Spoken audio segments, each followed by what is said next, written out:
It was 16 years ago. My 18-month-old daughter sat in her car seat in the back seat. As we approached an intersection, the light changed to red, and I noticed a man standing in the median holding a sign. He was dirty, his clothes clearly had seen better days, and he seemed to be talking to himself. When we stopped at the light, he tried to get my attention by waving the sign back and forth. It read, "God bless you, please help me." I did not even look his way as I listened to my daughter talking to her doll in the back seat. The light seemed to be taking forever to change to green while I completely ignored the man waving the sign around, until I didn't. The man approached my car, but instead of coming to my window, he went towards the back window on the side my daughter was sitting on. He looked at her through the window and began to tap on the window. I reached down to make sure the doors and windows were locked. My daughter stared at him through the window, not a sound coming from her at this point. The man tapped on the window again as he pointed at my daughter through the window. He just kept pointing, and she just kept looking at him with wide eyes.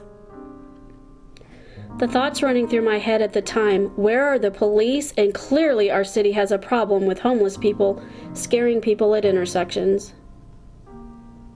Fast forward 16 years. The homelessness issue in the United States has reached epidemic proportions. More and more communities search for ways to solve the problem with less money and less resources. Businesses are affected, social service agencies are affected, and neighborhoods are affected. This problem will not just go away. It has to be solved from within. We understand now that homelessness and health concerns often go together.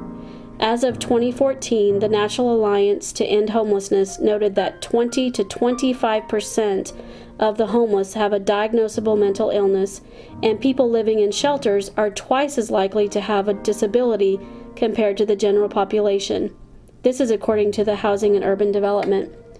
People experiencing homelessness often have complex medical, mental health, and substance abuse conditions. Fast forward the same 16 years, you will no longer find a frightened mom just wanting the light to change green. Now I partner with community agencies searching for ways to solve the problem of homelessness in our community.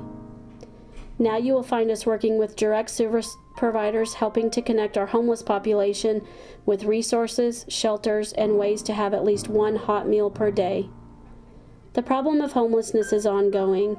The people experiencing homelessness are surviving, sometimes literally minute by minute. Finger pointing or denying the problem even exists do not solve the problem. Community and civic leaders, businesses, social service agencies, mental health organizations, policy changes, and funding begin to solve the problem. Raising an awareness begins to solve the problem.